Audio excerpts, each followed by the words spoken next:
मतलब पाकिस्तान के सामने तो वैसे भी कोहली का जो है वो अपना ए गेम लेकर के आते हैं, हमेशा उनका परफॉर्मेंस एकदम पीक पे चला जाता है। कितने समय से हम लोग देख रहे हैं कि जब भी पाकिस्तान के अगेंस्ट मैच होता है तो बैटिंग में आपको कोहली काम करके देते हैं और बॉलिंग में कुलदीप यादव काम करके देते हैं। दोनों का ही परफॉर्मेंस काफ़ी अच्छा रहता है। तो कोहली से तो उम्मीद थी कि चेज़ मास्टर हैं, चेज़ कर रहे हैं और 240 का टोटल है, तो कोहली के लिए बिल्कुल स्टेज सेट थी कि उनको अपना 70-80 का स्ट्राइक रेट लेके शुरू में चलाएंगे और जब एक्सेलरेट करने की ज़रूरत पड़ेगी तो बड़े आराम से कर भी देंगे, जो उन्होंने किया। बहुत बढ़िया जीत हुई है, मतलब वन साइडेड पाकिस्तान को पेला है हमने और बांग्लादेश से पिछले जीता ही था पिछला मैच, और अब ये मैच हमारे लिए था कि जीत जाएंगे तो हमें तीसरे मैच का इंतज़ार नहीं करना पड़ेगा, और वही हुआ। बहुत ही बढ़िया इंडिया ने बॉलिंग करी, पहले पाकिस्तान को लो टोटल पे रोका और बहुत ही आसानी से चेस कर लिया। विराट कोहली की बेहतरीन इनिंग्स आई, 51st वनडे सेंचुरी आई और मज़ा आ गया। अच्छा, उसके अलावा अभी एक चीज़ जो, क्योंकि देखिए इंडिया पाकिस्तान मैच जो है वो एक इमोशन है, लेकिन इससे पहले कुछ लोग क्या पता चर्चा में रहने के लिए, जैसे उन्होंने कहा कि अतुल वासन है इंटरनेशनल क्रिकेटर, उन्होंने भी कहा था कि लग रहा है पाकिस्तान जीतेगी, लेकिन IIT बाबा काफ़ी चर्चाओं में है। उन्होंने कहा कि T20 वर्ल्ड कप जो जीते थे वो मैंने संदेशा भिजवाया था कि हार्दिक को लास्ट ओवर दो, तो इस बार मुझे लग रहा है कि पाकिस्तान जीत जाएगी। नहीं, देखिए ये लोग क्या होता है, ये ना अटेंशन के भूखे लोग हैं। अतुल वासन एक तरीके से अब कहीं भी क्रिकेट फैटर्निटी में उनका नाम कहीं गिना नहीं जाता। वो दूरदर्शन के छोटे मोटे शो या फिर न्यूज़ चैनल में छोटा मोटा क्लिप देते हुए नज़र आते हैं, उसमें वो चाहते हैं कि मैं कुछ ऐसा बोल दूं कि मैं खबर में आ जाऊं। कोहली की तारीफ करेंगे तो शायद खबर नहीं बनेगी क्योंकि पूरी दुनिया कर रही है, इसलिए वो टीम इंडिया के खिलाफ नेगेटिव बात करेंगे, अच्छे प्लेयरों के, बड़े प्लेयरों के खिलाफ नेगेटिव स्टेटमेंट्स देंगे ताकि उनको थोड़ा अटेंशन मिल जाए और उनकी कुछ इंपॉर्टेंस बन जाए, जो कि मुझे लगता है कि बहुत ही बेकार टैक्टिक्स हैं और अब कोई इसकी परवाह नहीं करता। IIT बाबा के बारे में, IIT बाबा देखिए वो पहले एक सेंसेशन बने थे, लेकिन अब तो वो कंट्रोवर्शियल फिगर बन चुके हैं। जिस तरह की वो बयानबाजी देते हैं, जिस तरह के वो अपने आप को भगवान जैसा दिखाने लग गए हैं, तो मुझे लगता है कि ये बबल है जो फूट चुका है और धीरे धीरे लोग उनको सीरियसली लेना बंद कर देंगे। मैंने तो बिल्कुल बंद कर दिया है क्योंकि मुझे लगता है कि वो सिर्फ फालतू की बकवास करते हैं, वो बाबा नहीं है। बाबा का काम होता है अध्यात्म की बात करना, क्रिकेट पे कमेंट्री करना और ये सब चीज़ें, हार जीत डिसाइड करना, आप नहीं करना चाहिए उन्हें ये सब चीज़ें। अब क्या लग रहा है, न्यूजीलैंड के साथ मैच और उसके बाद सेमीफाइनल फाइनल, बाकी टीमें दूसरे ग्रुप की भी स्ट्रॉन्ग नज़र आ रही हैं, 350 बनाना फिर चेज भी हो जाना, तो अभी कितना टफ है टीम इंडिया के लिए, क्योंकि 12 साल का सूखा है चैंपियन ट्रॉफी का। पिछली बार फाइनल पहुंचे लेकिन चूक गए थे। देखिए अब सेमीफाइनल तो एक तरीके से हम क्वालिफाई कर ही चुके हैं। न्यूजीलैंड वाले मैच में कुछ भी हो, हार हो चाहे जीतो, मैं तो चाहूँगा जीते, लेकिन कुछ भी हो फ़र्क नहीं पड़ेगा उससे। बस 1 और 2 पे हम कहाँ फिनिश करते हैं वो डिसाइड करेगा। मुझे लगता है कि सेमीफाइनल में भी इंडिया को प्रॉब्लम नहीं होगी। बस इंडिया का ऑस्ट्रेलिया से सामना ना हो, इंडिया का ऑस्ट्रेलिया से सामना हो तो फाइनल में हो, ताकि हम जो 19 नवंबर 2023 की जो हमारी पुरानी यादें हैं, बुरी यादें हैं, उसका बदला लेकर के उन्होंने हमसे ट्रॉफी छीनी थी, इस बार हम उनसे ट्रॉफी छीन लें। हमारे साथ इस समय अनमोल खेड़ा हैं जो कि अल्टीमेट वॉरियर्स नोएडा के कप्तान हैं, उनसे बात करेंगे। बहुत खुशी चेहरे पर नजर आ रही है इंडिया पाकिस्तान मैच के बाद, क्या कहना चाहोगे?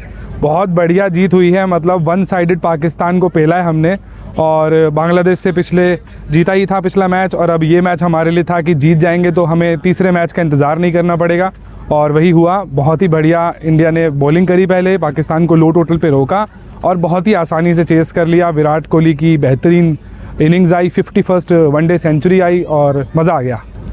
उसके अलावा अगर जैसे बात की, पूरी दुनिया की नज़रें थी इस मैच पर, और जैसे पहले टॉस हुआ, पाकिस्तान की पहले बल्लेबाजी आई, उस समय क्या चल रहा था माइंड में? शुरुआती 2 विकेट भी गिरे, लेकिन एक लंबा पार्टनरशिप उसके बाद बनाया वहाँ पर रिजवान ने। हाँ, उस समय तो लग रहा था कि कहीं अगर ये लोग 270-20 तक पहुंच गए तो 228 चेस करते समय बांग्लादेश के खिलाफ भी इंडिया को थोड़ा प्रॉब्लम हुई थी और बिल्कुल 48 ओवर में हम जीते थे, तो एक डर भी था कि कहीं ये लोग 270-80 पहुंच गए और ऊपर से शाहीन का कोई बढ़िया सा स्पेल आ गया जैसा उन्होंने T20 वर्ल्ड कप में दिया था दुबई में ही, तो पुरानी यादें भी ताज़ा होने लगी थी। लेकिन भरोसा था कि वो एक बार जो उनके किया था वो तुक्का था, बार बार इंडिया के साथ ऐसा नहीं हो सकता।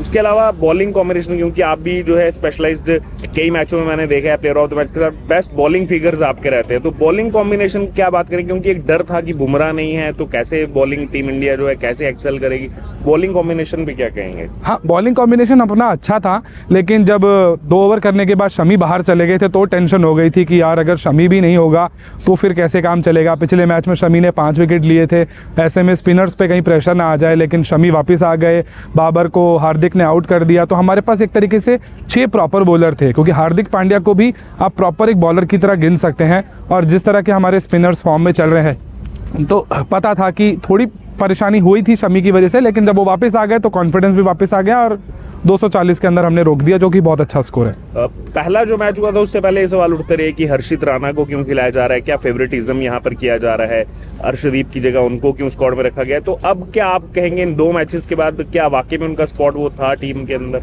नहीं, मैं पहले भी इस चीज़ों से अग्री नहीं करता था और अभी भी नहीं करता हूँ। हाँ, अर्शदीप अच्छा बॉलर है, लेकिन अगर स्पिनिंग ट्रैक्स हैं और हमें 3 स्पिनर के साथ जाना है तो 2 ही पेसर जा सकते हैं। शमी का खेलना बनता ही है, उस पर कोई क्वेश्चन होता नहीं है। और हर्षित राणा को टीम में इसलिए रखना चाहिए था क्योंकि जिस तरह के दुबई के विकेट है, सीमिंग कंडीशंस है नहीं जो अर्शदीप बॉल को नचा देगा।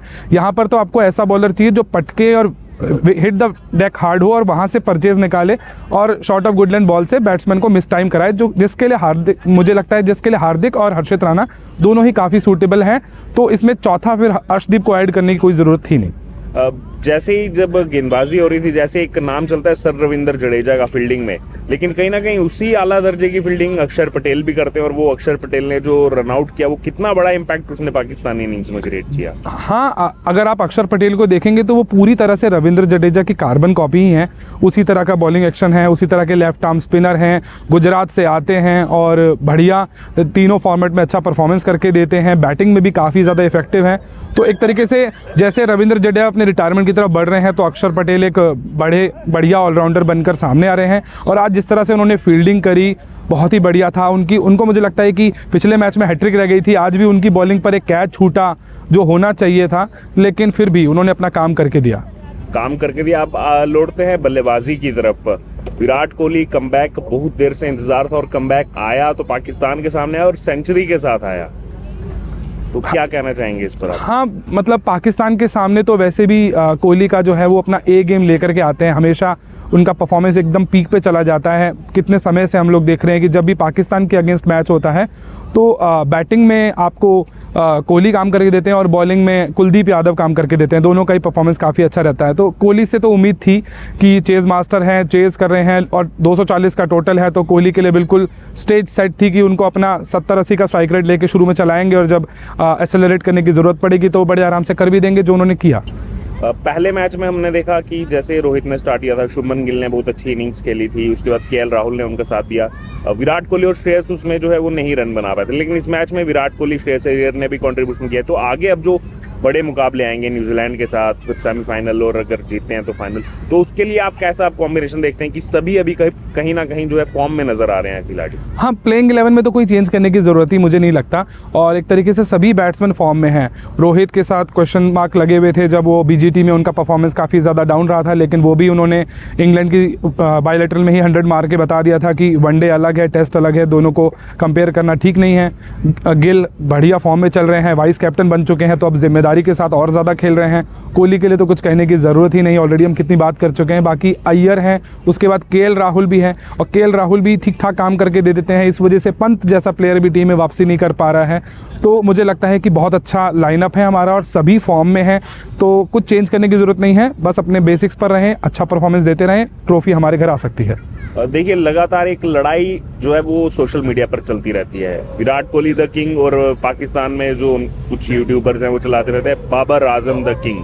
तो आज वो जो किंग वर्सेस किंग की लड़ाई थी, उसमें अब क्या कहना चाहेंगे, क्या चर्चा हो रही होगी वहाँ पर? नहीं, वो बाबर नहीं है, वो जिम्बाबर है, क्योंकि वो सिर्फ जिम्बाब्वे, नेपाल, युगांडा, नमीबिया ऐसी टीमों के अगेंस्ट परफॉर्म करता है। वो इंडिया के अगेंस्ट कभी आज तक अच्छा परफॉर्मेंस करके नहीं दे पाया है, वनडे में तो खासकर, और बड़ी टीमों के अगेंस्ट वो हमेशा फ्लॉप हो जाता है। अगर तेज़ खेलता है तो 25 का आंकड़ा पार नहीं कर पाता है, आज भी नहीं कर पाया था। 23 फरवरी को मैच हुआ, 23 रन पर आउट हो गया, और जब बड़ी पारी खेलता है तो इतनी गंदी खेलता है कि एक्चुअली में अपनी टीम को हरवा देता है, जैसा उसने न्यूजीलैंड के खिलाफ किया। 60 के स्ट्राइक रेट से 90 बॉलें खेली और इससे तो वो 0 पे आउट हो जाता तो शायद अपनी टीम का कम नुकसान करता। तो विराट कोहली किंग है और बाबर आजम लिंग है।